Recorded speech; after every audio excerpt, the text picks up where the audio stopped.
Western astrology does not follow the stars above us, which to me is hysterical. Western astrology is the only system of astrology that has ever existed that doesn't use the stars in the sky. Do you think that there's something with the, Catholicism and Yep. changing the whole system, basically, Yeah. right? Do you think there's I'm gonna something start a kind conspiracy, of, a big let one me right know. now. Is it Yeah. sinister? What do you think the plan is, or what do you think the plan So, was? Ptolemy was the godfather of Western astrology. Okay. Ptolemy. He wrote the Tetrabiblos, which was the book that started all Western astrology. But his guru was Hipparchus, the Egyptian.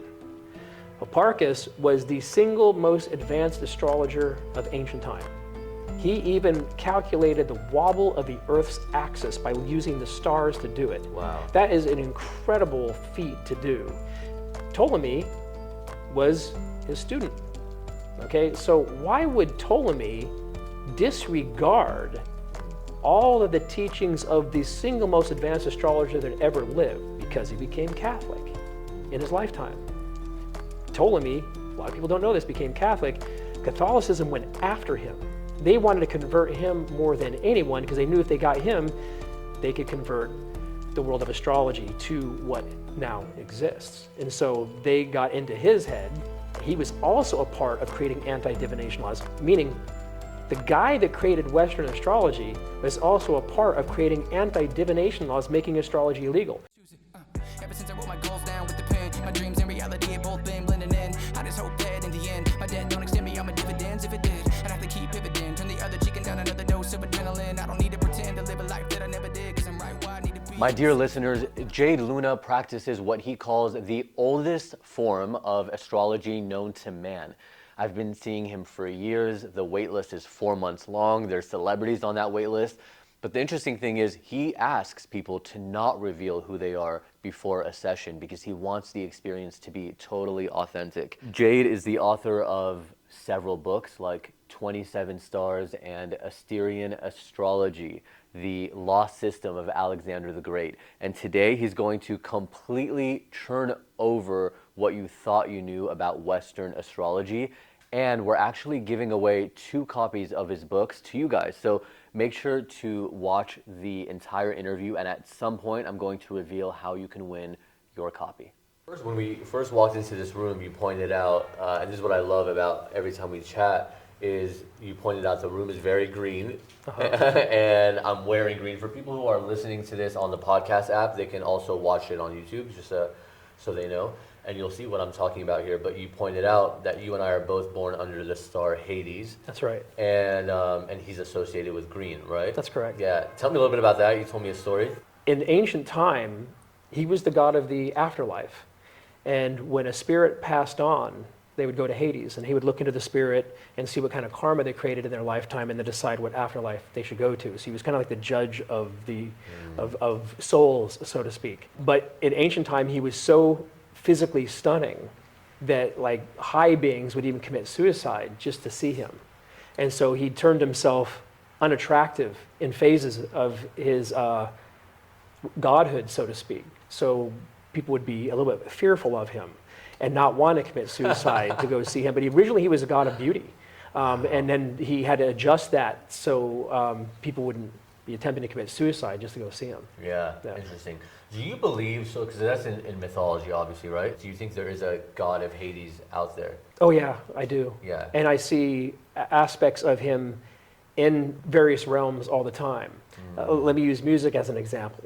One thing that they used to do in old temple halls to Hades was they used to bang their head against his hall. Okay, so then you look at music, and obviously he would have something to do with metal music, and you see people banging their heads. That, to me, is an old ritual that was carried on from thousands of years ago. Wow. Hades devotees used to bang their head against his walls. And you are pretty big into heavy metal. If you come over to my home, I'm either listening to new age music or black metal, one or the other.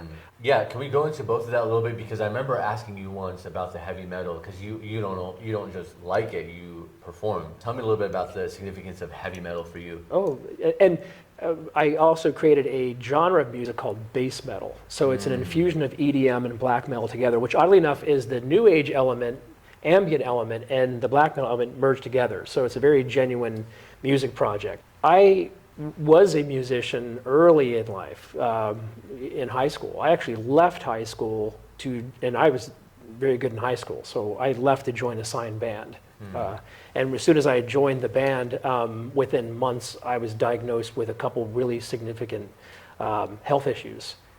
And I decided to, based upon circumstances, go to India and get into Ayurveda and things of that nature to improve my health. And then when I was in India, I got into the path of Agora, which was basically looking at your shadow self, overcoming your fear of death and dying. One of their bases of longevity was to overcome fear. They're like, the fearless live much longer than those that have a lot of fear. Another part of Agora is going into the darkest part of yourself, getting comfortable with that part of your nature, but finding a proper expression for your shadow self. We have to love all of ourselves, not just the part we're comfortable with. So Agora is about going into the parts of yourself that you might not be comfortable with, and then finding a way to express it.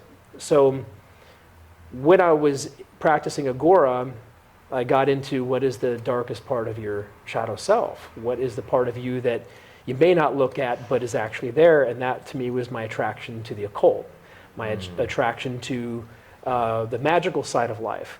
So Agora, the particular type that I practice, well, I had to find out an outlet for that person that was attracted to the occult, magic, things of that nature. And I realized that it was because I did leave music, because I went to India to start repairing my health, and I didn't know if I was going to be able to go back to music. One of my diagnoses was pretty significant, so I didn't know I was going to be able to actually do that. But I did get health here, and when I started practicing Agora, I came back to the States from India and decided to go back into music and to express that character of magic or dark magic through music. And so I created a music project based upon expressing my shadow self through music. Because music, you're not harming anybody.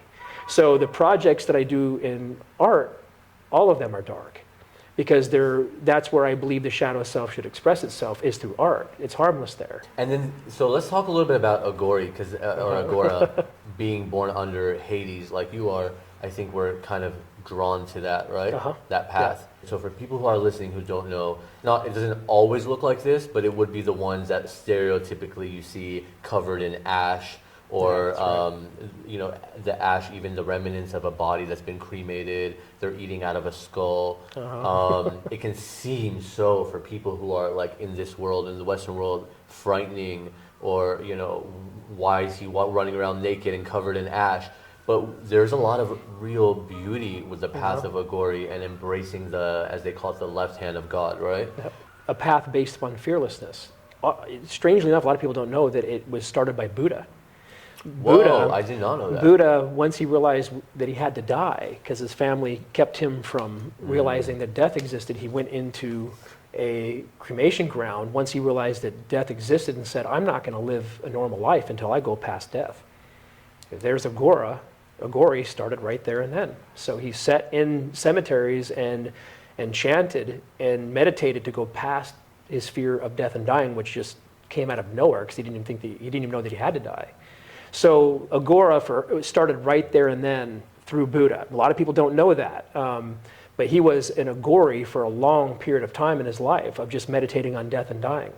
So Agora is about fearlessness. That's one part of it. Now there are various legs of Agora, and there's some that I like and some that I don't like so much. But it's the path of looking at whatever your fears are, whatever your shadow self is, and getting comfortable with that side of your nature.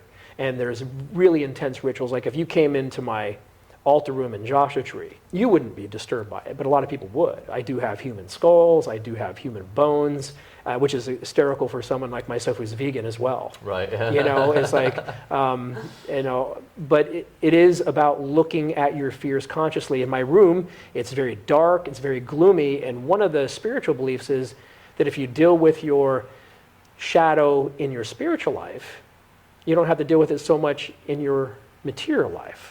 So I openly state that my life became very comfortable externally, even financially, when I started embracing my shadow through spirituality. I didn't feel that a lot of the energy I was dealing with there was not filtering into my material life anymore. I noticed there was a safety around my material life that I never had because I was all the dark side of my, or dark elements of my nature, which we all have as human beings, was being spiritualized through my spiritual practice. So in short, Agora is the path of fearlessness. It's about looking at what your fears are, overcoming them, which includes going into realms of consciousness that people are not comfortable with. The astral realm where ghosts exist, dealing with various spirits that are more on the dark side of things. We also believe that darker spirits like Kali, we believe they destroy negative karma.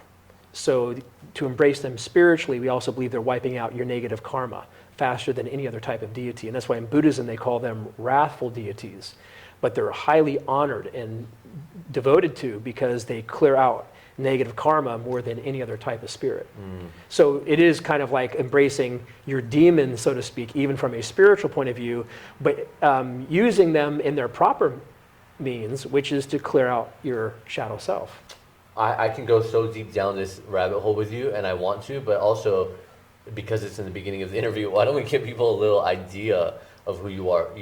I've started coming to you years ago. I think I was working with ayahuasca, which, by the way, speaking of, somehow this quote comes up from what you said about fearlessness. There's a quote, if you die before you die, you won't die when you die.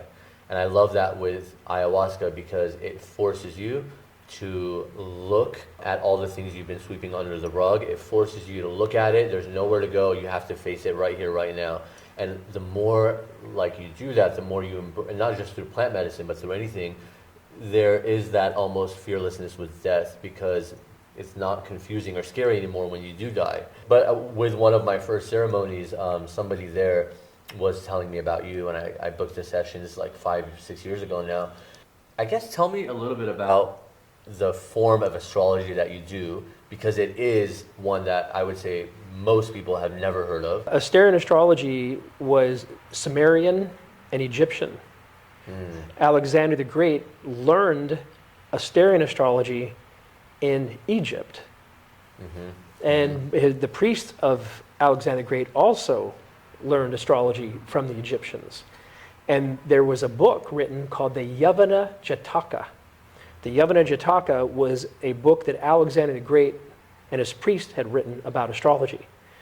And when he would take over the ancient world, he would also teach astrology, this particular system. He wanted it taught? Yeah. Why? The priests of Alexander the Great, they would teach their spiritual philosophies. Every time they took over a culture, the priest would come in and automatically teach spirituality to that new location. Yeah. So when Alexander the Great was in India, he conquered northern India, and left the book, the Yavana Jataka, in northern India. And the priests of India, the Brahmins, got a hold of that book, merged it into an astrology system that they already had. And through that came what we call Vedic astrology. Most astrology systems that existed were to worship gods and goddesses and to know what gods and goddesses were active in various days. And that's how astrology was used for thousands of years. So when Indians say, oh, our system is the oldest, we've been using astrology longer than anybody, that has some truth to it. But the Greeks mastered the art of sitting down with someone and using the stars to give an interpretation and a reading. Like even Egypt wasn't really big on casting horoscopes. They used astrology for the worship of gods and goddesses. So Greeks were specific if they took astrology and created a system which they could give readings, like what you receive from me.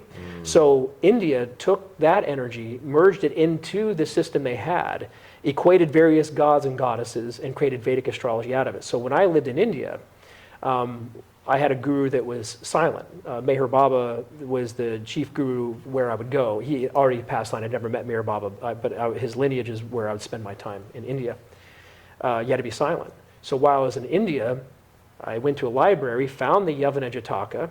Really? Yes, oh, so you can. Copies. Oh yes, yeah, but they're all in Sanskrit now, or Sanskrit or Hindi. So I took it and translated it back to its Roman Greco format. Is that the book that you have now? Oh, there you go. That is Asterian astrology. So when I was in India, I translated the Yavana Jataka back to its original format, but I used obviously English this time around. That simple act that I did hadn't been done in a couple thousand years. I didn't know that. I did it out of pure boredom because I knew I was going to have to be silent for a long period of time. Whoa. So I just translated back, which was not that difficult of a feat, but still, it had never been done before. So in my book, Asterian Astrology, the first section is my translation, and the second section is the actual Yavana Jataka in the back of the book. So you can actually see my translation of it. Asterian Astrology is the original system that Alexander the Great brought to India. I just happened to take the Vedic version of it and translate it back to the way it looked when he did it. But there are complete differences between Asterian and Vedic, and I believe Asterian is one notch above Vedic astrology, one notch above, because its relationship with the gods and goddesses is a little bit more intimate. Yeah. My brother, and I'll say this for the viewers, did his first session with you ever yesterday, which I was shocked that he hadn't done it before because I've already sent, like, my family, my sister's gone to you, my mom. That's right.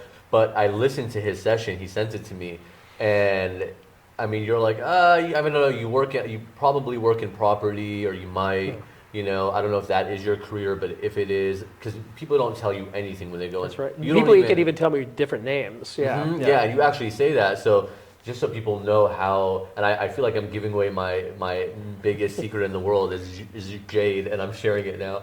But you will say, take your signature out of it. I don't even need to know your name. You can give me a fake name. So you didn't know who my brother was, what he was. You didn't even know he was my brother. No, I got the name Mike. That was it. Yeah, you knew Mike, and that was it. And he not only works in real estate, he's super successful. He'll buy buildings, shopping centers, flip them, and rent them out, things like that. And you nailed it. But then you can even go into detail about somebody's health, you know, the categories in the year. So you could have a category 1, 2, 3, or 4, kind of like a hurricane, or even 5. And that will kind of give you an idea of like, okay, these will be the more difficult weeks in life.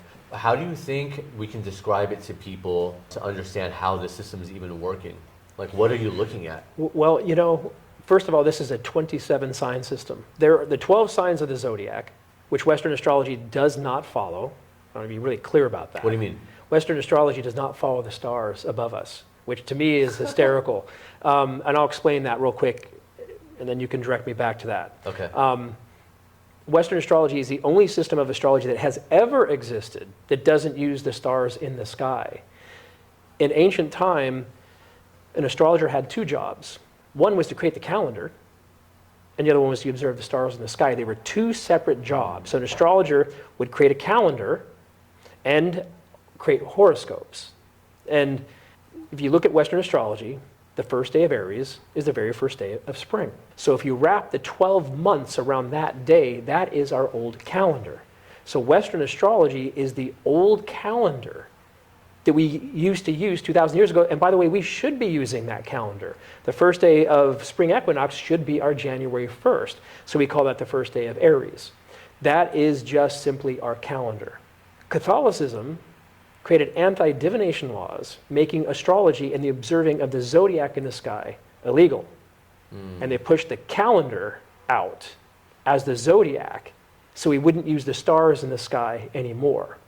So Catholicism wanted people using the seasonal calendar, knowing it had no relationship with the stars above us, for the actual zodiac. So that would be like, okay, I'm born April 29th, I'm a Taurus. That, like literally going by a calendar instead of, well, like what you would tell me, well, you were born under Hades. That's right. You're actually an Aries, not a Taurus. Like, you know, it switches a little bit. So then would you say that people who are following a Western astrology system, walking around saying, I'm stubborn because I'm a Taurus, are they way off? Way off. I remember when I went to India, and my first astrology teacher said, when were you born? I said, May 8th, and he goes, you're an Aries. Well, I'm sitting there with Taurus tattooed on my arm. I said Aries, which was kind of fascinating because in high school, I was trying to be a running back for the ASU Sun Devils. And he said, are you practical, conservative, or earthly, or bold, brash, and brave? And I said, God, I'm an Aries. Bold, brash, and brave. Wow. Those things applied to me far more than being practical, conservative, or earthly. And so the adjustments were made really quickly with me. And then I was born in the star of Hades. That explained my attraction to a lot of the shadow aspects even the type of music I like, the type of art that I like, the Hades seemed to kind of make a lot of sense. And that added a whole other dimension. Even the Hades became more important to me, that star than even Aries. And then my moon, which this was even bigger to me than the sun, went from Leo into Cancer. And even all of that changes. All of it, every single bit of it changes. And that had a deep effect on me due to the amount of time I like to spend by myself. Even though I was a musician, I would be the type that I'd play a show, but then I would retreat and go into solitude. And which I find hysterical is I have been to parties before where they would have an astrologer there that would guess people's signs. 3 times in a row I was guessed Cancer by a Western astrologer, which would confirm Vedic astrology, which they use your moon, not your sun, as your personality. So I told all 3, I'm like, well, it's very interesting, you just confirm Vedic astrology because I'm not a Cancer at all. I have no Cancer in my Western astrology chart, but in Vedic astrology, I'm a Cancer if you go by the moon. The moon controls the water and the tides on this planet, and human beings are 75% water. We are the water element. We're not the fire element, we're not the earth element, we are the water element. So India says the moon is who you really are. So your moon sign becomes more important to them than your sun sign. So point being, when I was guessed at Cancer, I was like, well, in Vedic astrology, I am a Cancer. And because people would guess me that due to the shaved head. At the time I was wearing round glasses, and people go, oh, you're a Cancer. I'm like, funny you say that. Not in your system, but in mine, you're right. Explain to people, let's say, who are watching right now, who are curious, like, oh, I wonder what my actual sign is. Like, for example, I'm like you, I thought I was a Taurus growing up. I'm actually an Aries. How is it just going back one sign, or does it not always add that way? The Western astrology is 24 degrees off the star constellation. So 6% of people are the sign they grew up reading. 94% are the sign right before. Got it, okay. There are 2 interesting things that happened to create the problem that we actually have. 2,000 years ago, the 12 signs of the zodiac aligned with the 12 signs, or the 12 months of the calendar. And so that is the reason why we right now say that we are in 2023. It was due to the fact that the 12 months aligned with the 12 signs 2,000 years ago. So that was a very interesting thing, and it's very interesting to note that there was a period of time where a bunch of books were written on astrology when the 12 months of the zodiac were perfectly aligned with the 12 signs. So the months and the signs were aligned only for a couple hundred years. Do you think that there's something with the Catholicism and Yep. changing the whole system, basically, Yeah. right? Do you think there's I'm gonna something start a kind of- conspiracy, Yeah, a like big let one me right know. now. Is it Yeah. sinister? What do you think the plan is, or what do you think the plan So- was? Ptolemy was the godfather of Western astrology. Okay. Ptolemy. He wrote the Tetrabiblos, which was the book that started all Western astrology. So, but his guru was Hipparchus, the Egyptian. Hipparchus was the single most advanced astrologer of ancient time. He even calculated the wobble of the Earth's axis by using the stars to do it. Wow. That is an incredible feat to do. Ptolemy was his student. Okay, so why would Ptolemy disregard all of the teachings of the single most advanced astrologer that ever lived? I even believe in the Bible when they're talking about following the stars, that was all due to Hipparchus. Hipparchus was such an advanced astrologer, he was known worldwide. So why would Ptolemy renounce the teachings of his guru, Hipparchus? Because he became Catholic in his lifetime. Ptolemy, a lot of people don't know this, became Catholic. Catholicism went after him. They wanted to convert him more than anyone because they knew if they got him, they could convert the world of astrology to what now exists. And so they got into his head. He was also a part of creating anti-divination laws, meaning the guy that created Western astrology was also a part of creating anti-divination laws, making astrology illegal because he became Catholic. He did renounce astrology in his lifetime and just focused on Christ.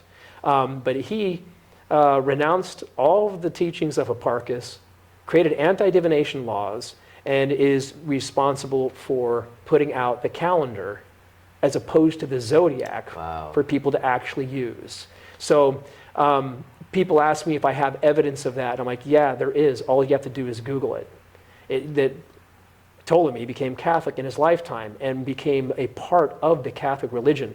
So why did Catholicism want to do that? Because astrologers were at battle with priests of who had more power. People would either go to a priest or people would either go to an astrologer for information. Well, Catholicism wanted to do away with that. They wanted to do away with astrologers. And beyond astrologers, Yeah. did you say anti-divination? Back then, you would have consulted an oracle. Yep. You would have gone to like the Oracle of Delphi or whatever. So all of that, right? Or scribing or using a pendulum. That's all included in what's illegal now. It was, Or but then. astrology was number one because astrologers were connected to the ultimate of all sciences. Astrology is the original science. You can go back and look at any ancient civilization and find astrology there because of the most important reason. We are on this planet for one purpose and one purpose only, and that's to realize who we are. We're not here for earthly happiness. We're not here to be one thing or the other. We're here to realize who we are. So astrology is that one science that aligns you with who you are. So to honestly grow up reading signs that you're not is about as malefic spiritually as you can actually be, because you have people aligning with signs that they never were, believing strongly, because it's been embedded in you since you were born, that that's who you are. And so then you do not align with who you are. So that is incredibly negative spiritually, to align people with signs they are not, and then popularize it and make it a big deal where it circulates around the entire planet. And people align with signs they are not. Wow. And so, but yeah, Catholics, the priests and astrologers were at battle of who had more clout. And so to get a hold of Ptolemy, the godfather of astrology, and convert him to Catholicism was a total win. And that's where the transitions happened, and that's why we're stuck with this. It's kind of genius. Yeah, right. It's kind of genius. You have to applaud the evil genius of it all. So, okay, so that's kind of the one angle with Catholicism. Now, going back to Alexander the Great, using this system, teaching it, do you think that I kind of know the answer to this just from my own sessions with you. Do you think there's some power in being able to conquest and do all the things that he did around the world from this information that he had? Oh, I absolutely. This system of astrology is advanced enough where you could use it to defeat other countries. Easy. And the Romans actually did the same. They used astrology as well to attack other countries. What's an example of that? Like how? Well, there are stars in the zodiac, Hydra being number one, where if you attack another country under that star, you're going to win. Hydra is interesting. I looked that up the other day. She's the many heads, right? That's right. I was just curious, and I was like, I wonder what Joe Rogan's Asterian Astrology would have been, and he's Hydra. Yeah. Have you looked it up? I know he's Hydra because I saw him celebrating his birthday. I'm like, makes so much sense. He's a Hydra. It makes sense, right? Yeah, All the sense. different well, tell me why it makes sense. Physically, he looks like one. First and foremost, he looks like a Hydra, and we are often. I have a Hydra moon, by the way, so we are often in roles of communicating, talking, podcasts. I mean, my guru told me early on. He goes, "Oh, you have a Hydra moon." He called it Ashlesha in India, not Hydra. But he goes, "This is what you're going to do in your life: talk, talk, talk, talk, talk." He knew because of that star, I would spend half my life talking. I spend 10 hours a day talking. Yeah. Like, right, the many heads, doesn't that mean that you can have, like, you're interested in politics, but also medicine, also comedy? Yes, it is. And that's very, like, I feel like Joe Rogan-esque as well. That's correct. And I, even myself, have 2 careers, right, which I like doing various things. But Hydra was a star where she as a goddess was so powerful that these ancient gods were very important to the ancient Greeks and the ancient Romans. So Hydra, they knew, was a god of vengeance.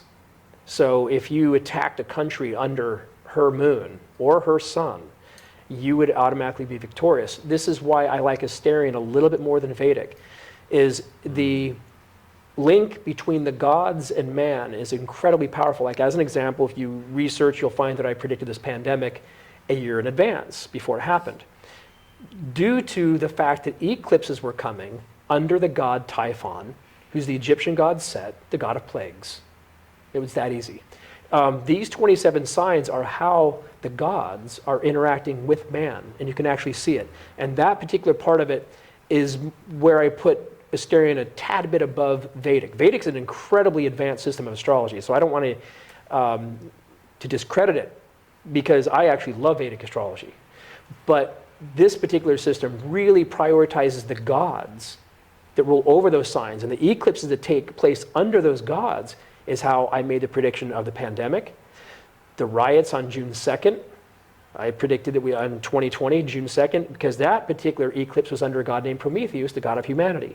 So that would reverse humanitarian energies and make us go into humanitarian struggles. Those are riots in LA? The riots in LA, Yeah. or they started everywhere. But yeah, I did, you can see how I even predicted that before it happened as well. I said we are going to run in, I didn't say riots, I said humanitarian crises are coming on June 2nd under that eclipse, because it's under Prometheus. So the pandemic I predicted through the eclipses being under Typhon, the god of plagues.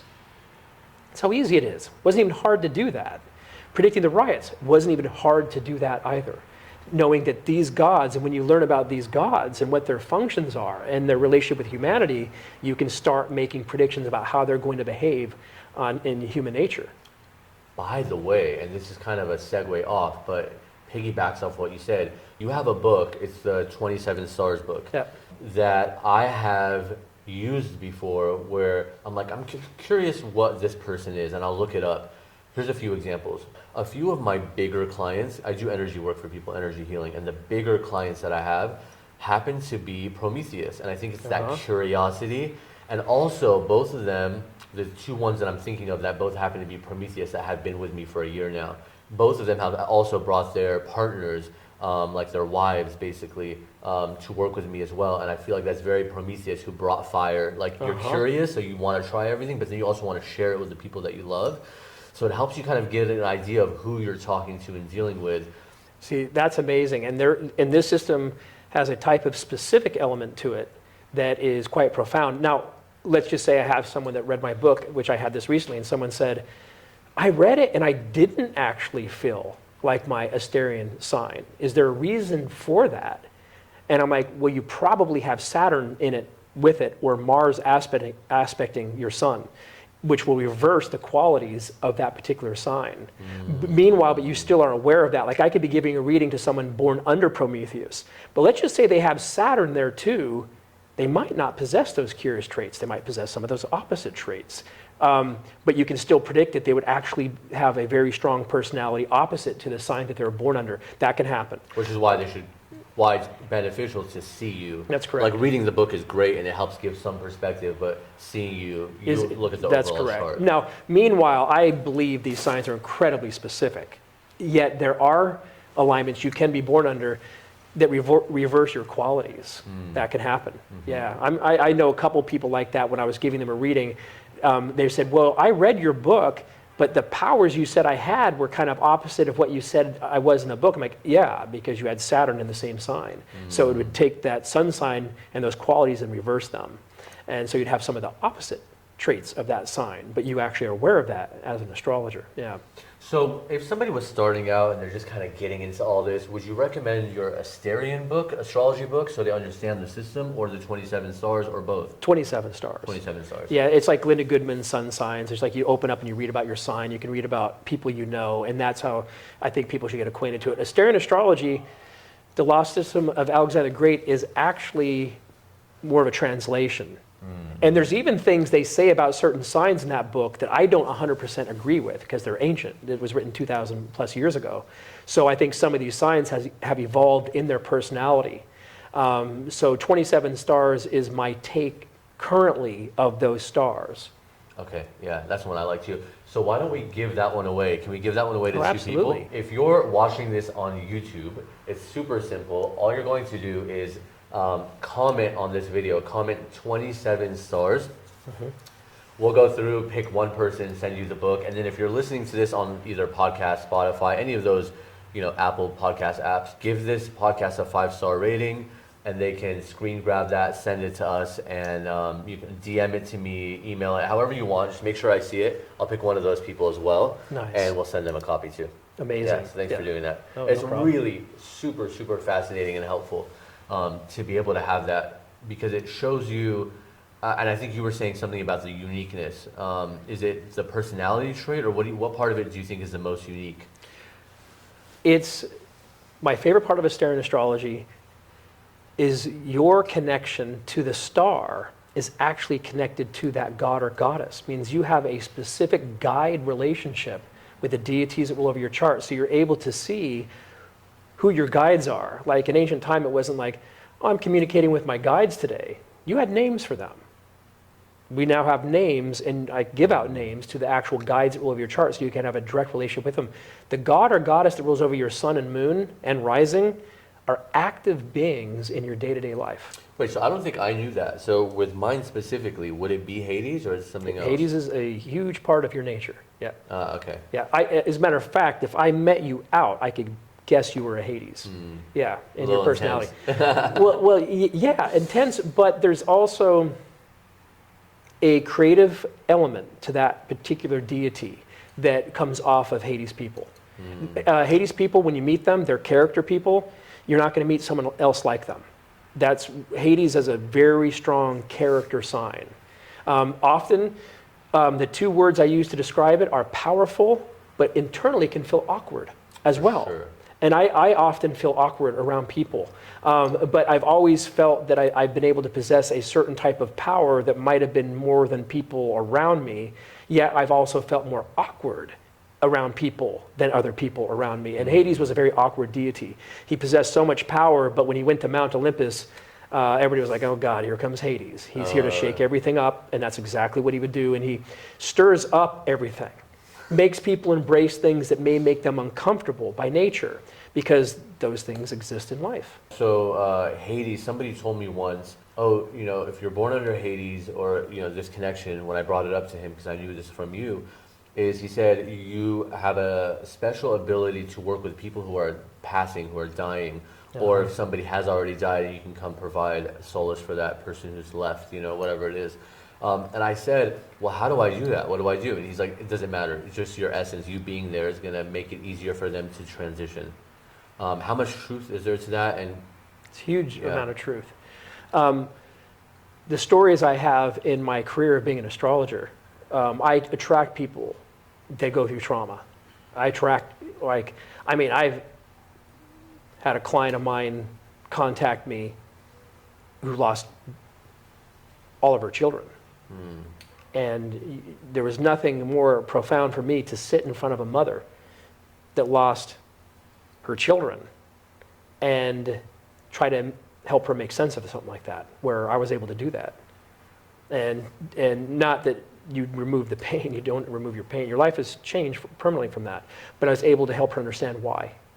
In a way where she could leave the session and maybe start to live a life outside of that experience. And that I have had incredibly bizarre experiences as an astrologer. how deep can we go? Because I've done now, probably 10 sessions with you, and each one has been a 1-year report kind of thing, or hey, I'm releasing a podcast, should I do it in April? And you're like, yeah, do it in April.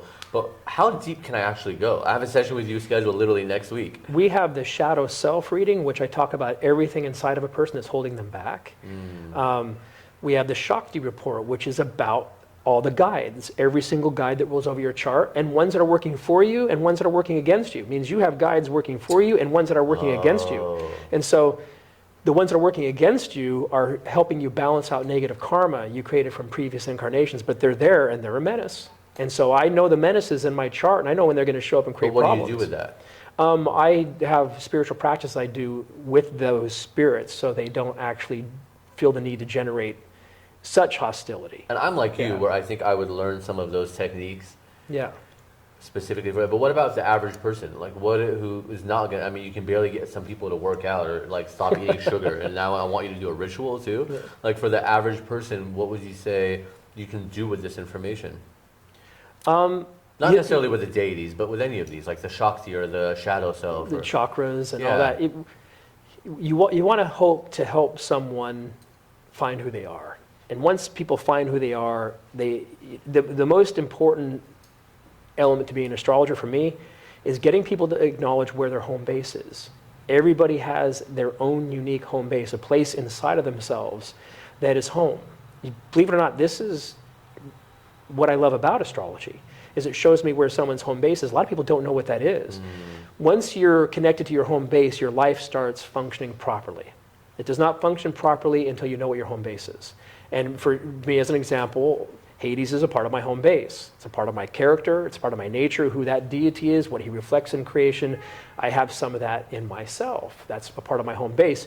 That helps me understand a big portion of my life. It helps me understand a lot of things about myself that when I was younger, I might not have liked so much about myself. You know, I think early on there were people that felt Hades energy from me, and that either liked that or not like it immediately, one or the other.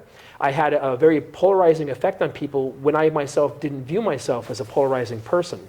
So I was often upset by the reaction people would have to me, either yin or yang. It was one or the other. It's like, I love this guy, or I just like can't stand this guy, where my personality, I felt, was slightly neutral. I didn't feel I was very polarizing. So when I learned I was Hades, a very polarizing deity, I'm like, oh, that just liberated a big portion of the problems I was having with myself. And I started honoring that part of myself that kind of was polarizing. And then I went a little bit deeper to find myself, yeah, I'm a little more polarizing than I thought in my beliefs and my nature. I wouldn't have been able to find that in myself as quickly if I didn't know Asterian. It probably would have taken a full lifetime to get to a place to be comfortable with certain parts of myself that I became comfortable within a matter of seconds of just going, oh, you're okay. It's a very powerful system of astrology, and I'm also comfortable with it not even being mainstream. It's interesting, as you said earlier, I work with some of the most powerful people on this planet, and they're all using Asterian. And that's enough for me. I feel proud to where this system has actually gone. Yeah, you know what, to piggyback off that, you said something to me once, and actually, even beyond that, what's so cool about what you just said is it maybe is a really good thing that this other astrology, the Western one, kind of took over, because then the real seekers, the people who are the game changers, the whatever, will find the real one. They'll find you. They'll find Asterian. And I'd love to address that, because that's Kali's job. There's a web of ignorance around this planet. So that's what I was going to say. Thank you. This is what you described, and I want you to describe it now. Yeah. There's a web of ignorance wrapped around this planet, created by the goddess Kali, or Maya, whatever you want to call it. It's created to see who can pop their head above it and who can't. And it's run by commercialism. Commercialism is run by Maya. It means the majority of it is not real. And so Asterian and real systems are earned. People that are really longing for something other than commercialism are going to find what they're looking for. But you have to stretch your mind above the web of illusion that Maya wraps around this planet. And I love the fact that that web of illusion exists, because the true seekers pop their head above that web of illusion. The ones that are, younger, are more connected to that commercialism. Which is also fine, though, right? Enjoy your journey. Right, have fun. And play video games and eat food and, be gluttonous. Do all the things you want to do. It's fine. You have plenty of lifetimes. That's the Tantrika in you talking. Oh, okay. The Tantra and Agora are two different. I do both. And where I'm unique in Agora is there's a form of Tantra I bring into it. There's a type of Agoras that are completely anti-Tantra, pleasure at all. Then there's a type of Agora that actually embraces pleasure and Tantra as a part of it, which we believe in exhaustion, which means your shadow self, we don't believe in renouncing, we believe in exhausting it. There's a point where you get to a point where you're like, I kind of done it all, I'm ready to move on beyond it. We believe that's more important than renunciation, because renunciation, we believe it stores in you something you might need to express, and you might be a monk in one life and you refrain from acting a certain way, but you're going to have another life where you might explode your next life because you refrain from doing it in the life before. So in a Tantra, we don't like renunciation, we like exploring. And we like you getting to a point where you're like, okay, I've been there, done that, I've realized that about myself. There's a lot to be learned about your sexual nature by exploring. There's a lot to be learned about who you are. See, this is the tantric element in me that's not so strong in Agora. Tantra is exploring through sexuality who you are, because your sex chakra contains the secret of who you are spiritually. There's 3 bodies. There's the body we're talking through, the gross body, your subtle body, which is ruled by your sex chakra. The sex chakra rules over this realm. Then there's the spirit Which body. is probably why, just to piggyback off that, right, a little bit, is why so many of our human nature, even purchases, or even like the job that you get, the whatever, is driven by your sex desire, right? Very much, that is core tantric belief. And then you have your spirit body, which has a form when we die. And by the way, people talk about death. You just go to the place that you sleep every night. Every night you go to sleep, you go to the place that you die. Is that right? So my guru would always say you spend a tremendous amount of time in death while you're alive. He goes, so when you die, you immediately become comforted by the fact you go to the place you go to every night, but it's veiled from you at night. Where when you die, the veil is taken off. So you go right back to where you go every night. At night, right? So many people, first of all, I have premonitions constantly. I had a dream my grandpa died, he died the next day. I had a dream my coworker was pregnant, she told me the next day. Constantly happening my whole life. Is there a reason why? Is it me specifically that is it more sensitive? Is it the star that I'm born Hades, under? yeah. Oh, so it's Hades, okay. It's naturally connected to the other side of things. And there's an astral realm that exists between the higher realms of consciousness and this earth plane, and Hades is connected to that too. So yeah, because when you say veiled to you, I'm like, it doesn't feel that veiled. Like I have like a roller coaster ride every single night when I go to bed. Yeah, that's because you're returning back, you go all the way to the 7th plane, and then you come back down. So like if someone says, I've had a dream, can you interpret my dream? First thing I'll say, did it happen at night or early in the morning? Because in the morning you're coming back down to the body, and you start intermingling with various spirits and beings, and that's when you're stepping back in your body. The dreams there are highly predictive. The ones that are when you're coming back down into your body. The ones that are late night often are connected to the deep REM, which you're in the afterlife. You're way in the other side. Wow. So there's a different type of dreams that come from there than the ones that are coming from early morning, when you're coming back into your body. So if someone says, no, I had the dream like right before I woke up, and it was morning, I'm like, okay, you want to take that one literal as far as it could actually be highly predictive. The ones that are there, often like the flying dreams is an example, that's in the afterlife. It means you just happen to awake. The fact you do that stuff every single night. The afterlife is pure ecstasy. It's veiled from most people because if people were to experience the afterlife while they're alive, they wouldn't even want to live anymore. That's when people talk about the ancient Greeks, it's like, oh, how barbaric, there was like sacrifices. I'm like, no, listen. Their connection to death was totally different than ours. They were totally awake. They were not afraid of those things. It was an honor, certain things that we would see as highly negative in ancient time, to be like sacrificed. You weren't, we have to you weren't put pulled out of ourselves- it, right? You weren't pulled out of a tent. They'd volunteer, People wanted to. That is because they were subtle conscious. They could see these spirits, and that was more blissful to them than this realm that we lived in. So they would volunteer, just as you said. There's a lot of hints toward a lot of psychedelic ceremonies in those times as well too, like the Bacchus, the people who followed the Bacchae, and they would literally go, and people think now that it would be mushrooms or psilocybin, and they'd be all night just in these ceremonies, have these massive epiphanies, and then come back, the next day and integrate all that. Yeah. What would you say to somebody who is practicing astrology? Because, we become sometimes super fixated on our belief, my role. I remember when I was a journalist, I won 4 Emmys, had all these things, and I was like, no, I'm a journalist. And I went to a healer in Mexico, and she's like, you're a healer. I'm like, no, I'm a journalist. Because I had already built it in my head. I've worked this. And then I realized, oh, damn, I am a healer. And that's when I started 2 years ago. For somebody who is very, they're in their role, I'm a Western astrologer. I've helped so many people. What would you say to them? I've had the conversation, and it's often met with a lot of anger, right? I had one a couple weeks ago, and she was like, well, there's this whole new thing on, what's it called? There's a type of astrology people are using.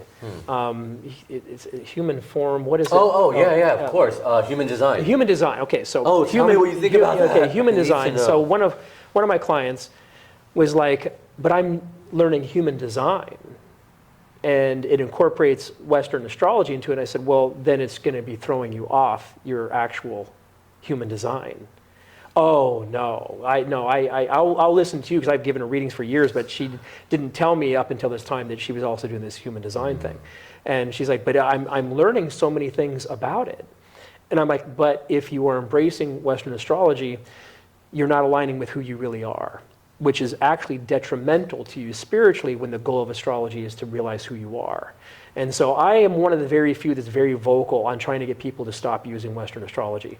And I was once a Western astrologer, and I gave amazing readings as a Western astrologer, but completely different format. It's like personality, I would right? talk to you and try to pull as much information as I was talking to you as possible. So why do I present readings where you're not even allowed to utter a sentence to me before you get your reading? Because I don't want you to think I'm reading you. I don't want you to think I'm pulling energy out of your voice, pulling energy out of things you might say. I stop it. Say, here's your reading. You're going to listen to this 25 to 30-minute reading without me hearing a single thing about you.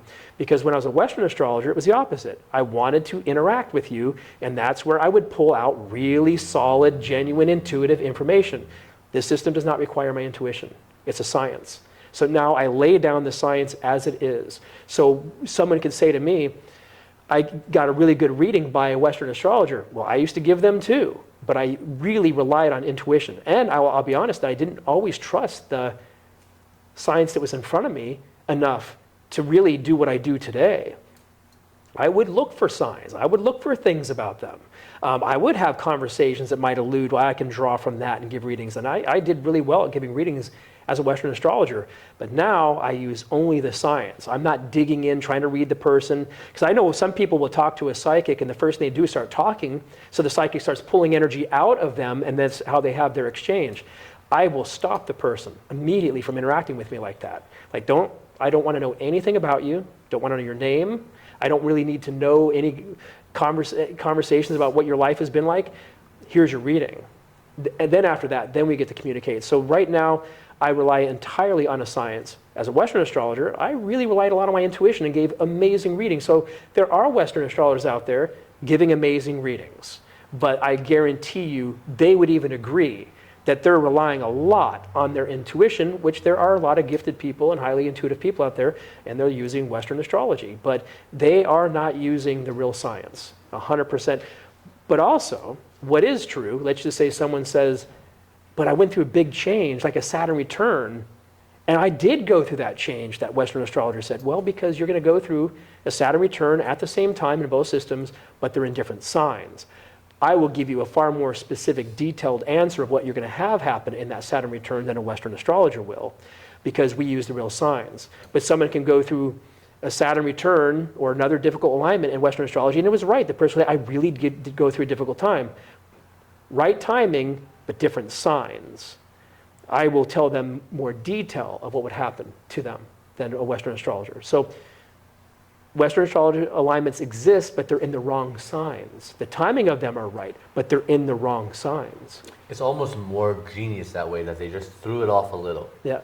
Right? So it's like, it kind of correlates, it's so close. They didn't just like change all the signs or the names or flip it upside down. It's like you said, 24 degrees or whatever it was, but right? Every 72 years, that degree goes further. Oh. So we are going to be soon a full sign-off. And if Western astrology exists, which it's not going to, in the age we're going into next, goes right now, 25% of what is real is public. 75%, which is false, is public. So that's going to reverse. The age we go into, truth is going to become more public in the age we're going into. Right now, commercialism isn't real. Can we say that in a simpler way, where maybe, is it fair to say right now the world overall, I guess this is simplistic, but is 75% dark, 25% light, and we're moving towards 75% light, 25% dark? That's correct. Which is beautiful. It sounds euphoric. How long does that period, when does it start, and how long does it last? It starts in 2070, okay, and it goes on for 1,000 years. 1,000 years. I thought it was more than 1,000. Okay. No, and then we're in a Kali Yuga for several 100,000 years. So we get this little golden age inside of that cycle. So it will go back to ignorance taking over again. Oh, so we'll have a good little 1,000 years of bliss. It's almost correct. like ancient Egypt, like they had this renaissance of spirituality. We have that coming. So we have that coming, that sort of ancient Egypt age. and then it goes back to hundred thousand years, or Yeah, we got hundreds of 200,000 years before we're done with this planet. So we're going to see crazy things in the next 50 years. People are going to question whether the planet's even going to still exist. It's going to.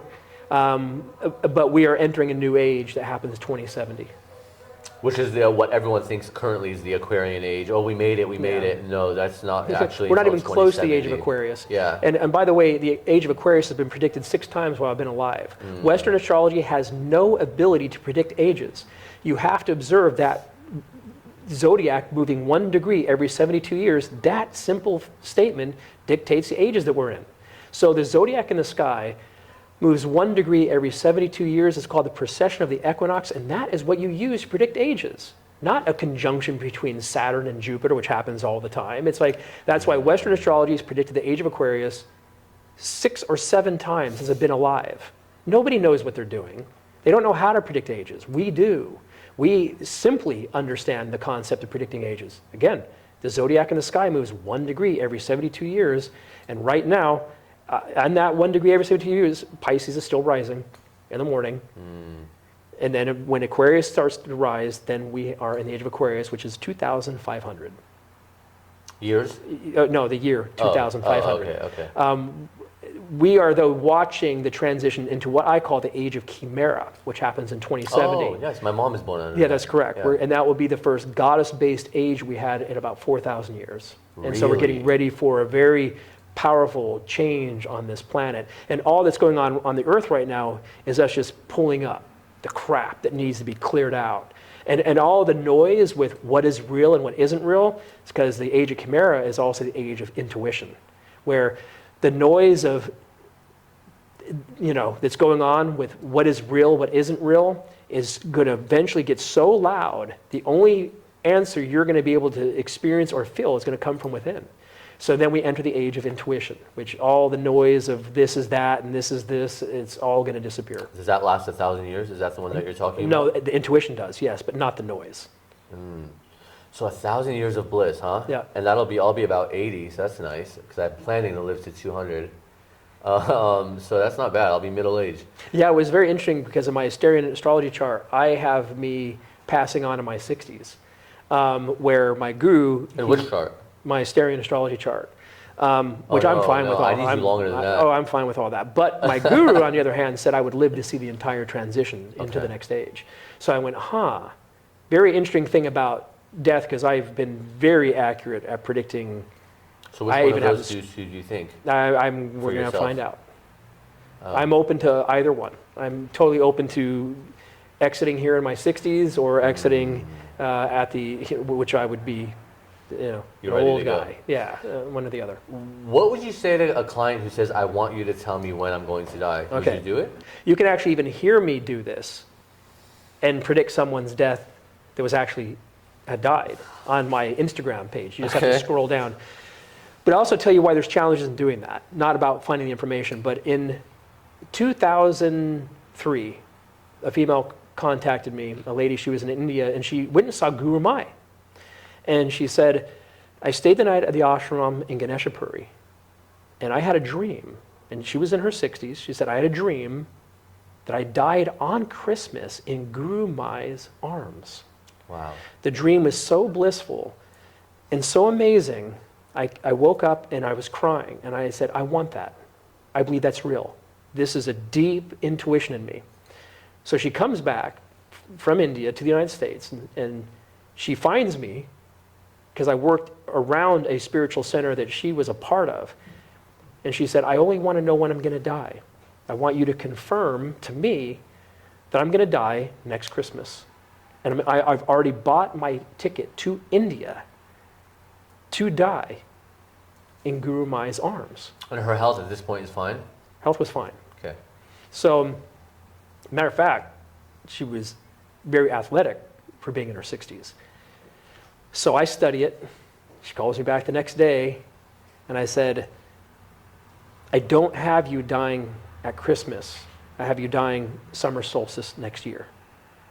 Well, I'm going to go with what I experienced in India. And she got really, really mad. So boom, case closes for now. I get a call from someone that is in her spiritual center the following summer. She died on summer solstice day. Now, this story is widely known, by the way. This is why it's very difficult to predict death for people, because of the age that we're in right now. So she died. She went on a hiking retreat and froze to death overnight on a mountain that she got lost on. Okay. And I was blamed by the entire ashram for planting that seed in her head, making her manifest that death date. Wow. And that was really difficult for me. And she died on the exact day I told her she would die. Wow. And she just went on the top of a mountain she always goes on to. When she was up there, she ran into a bear and ran. She didn't die from the bear, but that took her off her track. She got lost in the forest and froze overnight. But the entire ashram blamed me for planting that seed in her head. And that's why now you have to be very careful to make predictions like that for people. Would you do it? Yeah, I've been asked to do it recently. Yep, very recently. God, I like can't in the last imagine week. that I would want to know.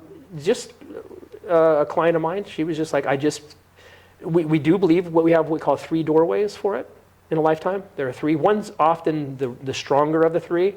Like what I told you about what my guru said in 60s, I believe those are different doorways we're talking about. I believe that those options exist.